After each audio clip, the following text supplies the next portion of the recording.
Hello everybody, I'm JackieKCooper, and my entertainment rundown today is about the movie Ad Astra. Now this is the Brad Pitt star.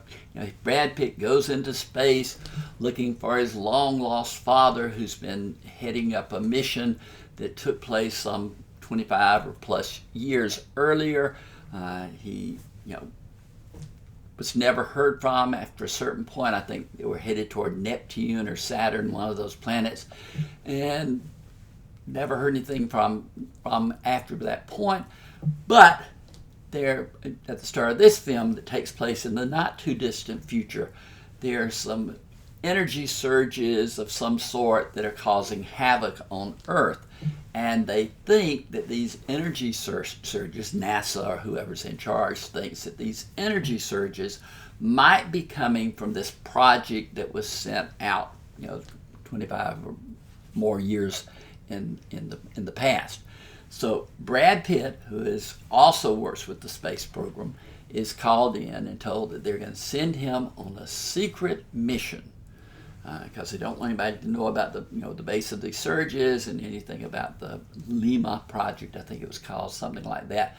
So they're going to send him on a mission to find out what happened on this project. That means he'll have to go to the moon, and then go from the moon to Mars, and from Mars go beyond, following the path of this project so many years before.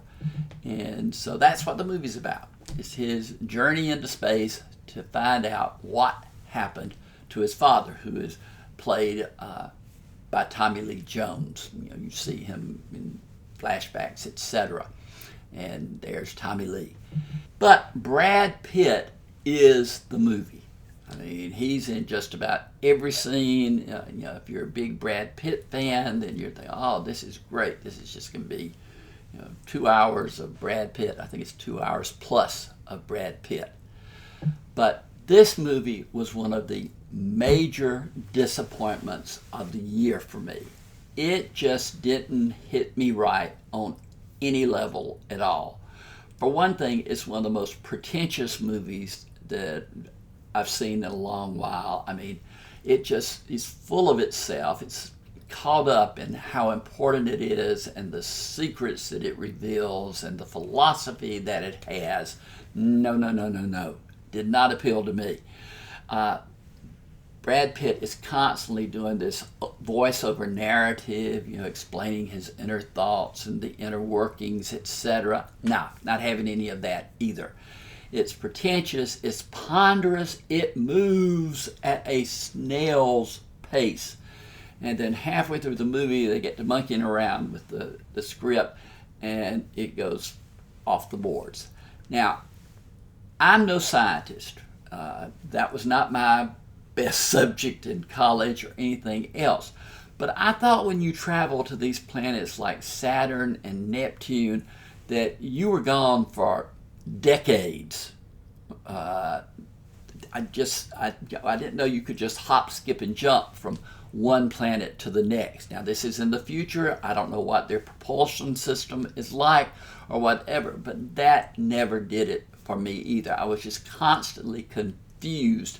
The only thing I got out of this, I'm sitting there, and it shows how ponderous the movie was, because I'm sitting in the movie theater trying to pay attention, and then I'm thinking, Ad Astra.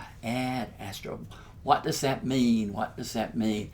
And my high school Latin came flowing back into my mind. I had 2 years of Latin in high school, and I realized Ad Astra means to the stars. It's Latin for to the stars.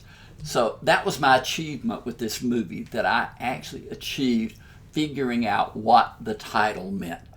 And that's one of the high points of it. Everything else is low. It's low because Brad Pitt really seems to put an effort into conveying the emotional aspects of this role, but they don't give him anything to really work with. He has a relationship with a woman played by Liv Tyler. It's a cameo appearance. She is barely there. The film is rated PG-13 for violence and profanity. I scored it 4 out of 10. To me, this movie was a cross between 2001: A Space Odyssey and Apocalypse Now. They just kind of crammed them together. Neither one of those movies were on my top 10 list of movies of the past. I remember thinking that they were pretty pretentious in and of themselves. So, Ad Astra, rated PG-13 for violence and profanity, gets a score of 4 out of 10 from me. This thing was below average.